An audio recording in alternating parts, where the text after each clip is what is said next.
Hi, my name is John Hurewitz, and welcome to the NCSY Alumni YouTube channel. In this week's Parshat Tisa, we read about the Egel HaZahav, the golden calf. A question that must be asked is, why now do we speak about the Egel HaZahav? What is the Egel HaZahav's significance to this point in Sefer Shemos and to Sefer Shemos in general? So I think to understand the answer to the significance of the Egel HaZahav's placement at this point in Sefer Shemos, we have to understand why the Mishkan was placed in Sefer Shemos.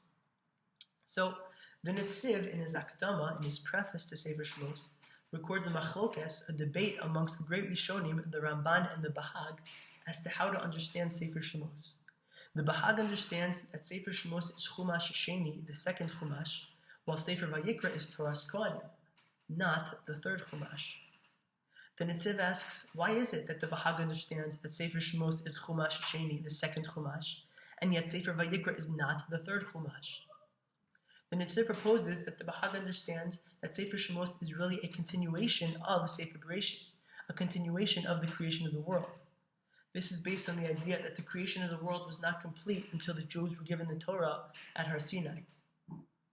The Ramban's contention with this idea, though, is that if Sefer Shemos is really a continuation of the creation of the world, which really concluded at the giving of the Torah, so then the giving of the Torah should have been the conclusion of Sefer Shemos.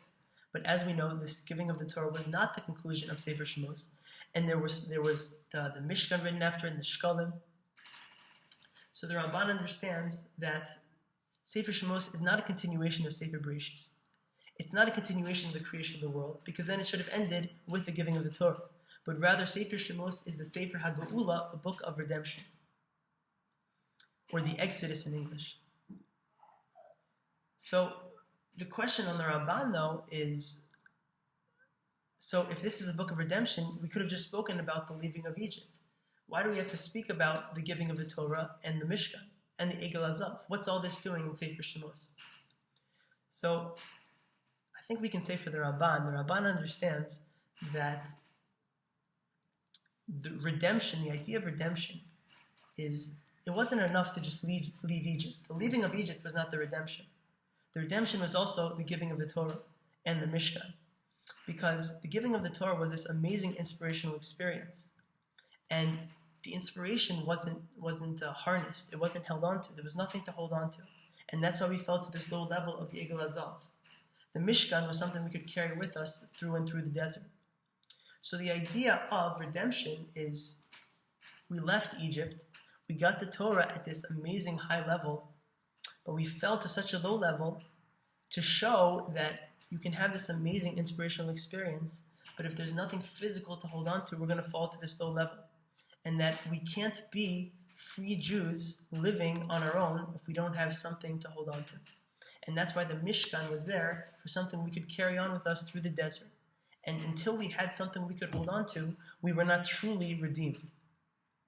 So I think the message of this whole thing, in conclusion, is that, sometimes we have these amazing inspirational experiences, but unless we have something to harness them, unless we have something physical we can hold on to, something we can take away from this amazing experience, we're going to lose the inspiration. We need to turn the inspiration into motivation. So practically, people can buy Svarim. You can buy Svarim, and you can do something on a daily basis. You can learn something a day, every single day. And this is something that will hold you until the next inspirational event. Something that will keep you going on a daily basis. Thank you for watching. Don't forget to subscribe and have a wonderful Shabbos.